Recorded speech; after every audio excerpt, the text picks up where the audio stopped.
The mob would be incited to target landowners who they were indoctrinated to believe were the architects of their oppression. Those rounded up were made to write self-denunciations. They wore names on their backs: capitalist, landlord. Wake up! Wake up, motherfucker, wake up!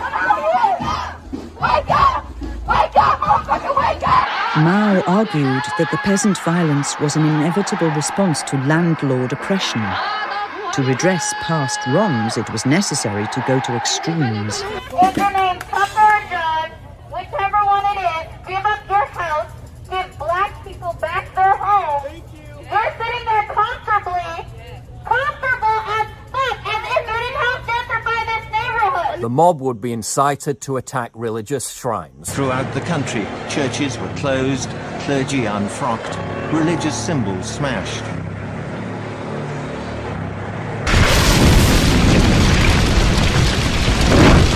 Temples and shrines were ransacked. Despite official designation as cultural treasures,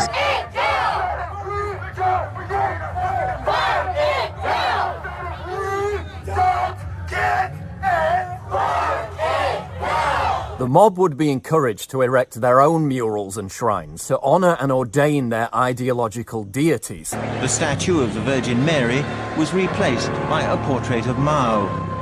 One form of worship gave way to another.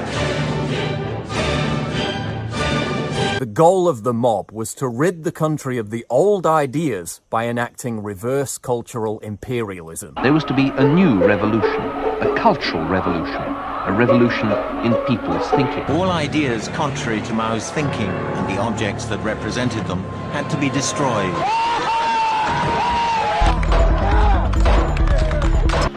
many irreplaceable objects were destroyed. Instance, fall from grace.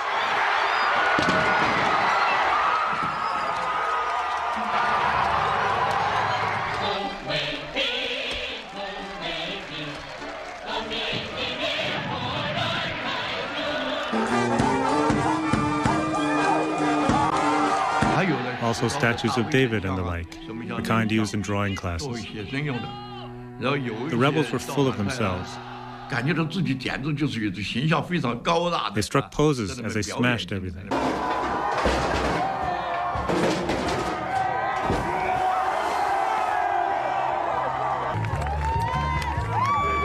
Not just by attacking the ideas, but by physically attacking the people, buildings and icons that represent those ideas and replacing them with their own. Zhou Enlai's implicit distinction between smashing bourgeois ideas and smashing bourgeois individuals was quickly forgotten. Both young Red Guard fighters go out on the streets.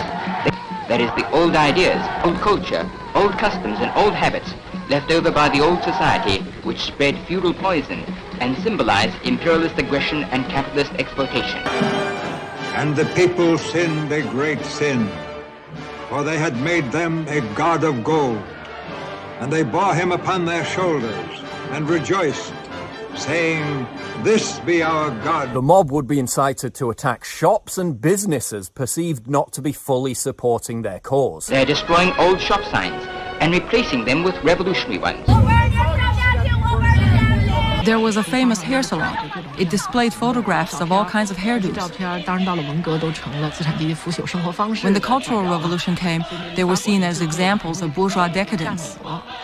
A group of Red Guards took over the place. We own this building, that building, this building, which are all destroyed. The mob would be incited to target street signs and lobby for street names to be changed. In doing so, re-educating their class enemies to be ashamed of their heritage. The scum and dregs, such as street names insulting the Chinese people, left by imperialism and revisionism, must be completely destroyed. There have been many campaigns across the country, from renaming Liverpool's Penny Lane. We've got to recognise that our public realm, statues, squares, street names, don't accurately reflect our values or London in 2020. They are putting up quotations from Chairman Mao Zedong.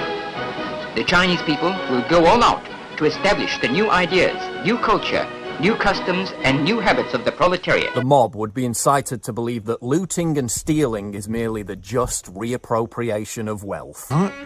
We knew our home would be a target sooner or later. We fit the category. My parents had both been capitalists. Finally, one day, the Red Guards came charging in and turned our house upside down. This is a business that my parents started 40 years ago, small, out of their garage. You didn't do anything to anybody. Why did we deserve it? Former capitalists who had long since given up their assets. The local police asked the Minister of Public Security if the Red Guards should be stopped. No, that would be unwise. Now, I'm not saying that the activities of BLM have reached anywhere near the level of terror dished out by the Red Guard. But I'm starting to notice some similarities.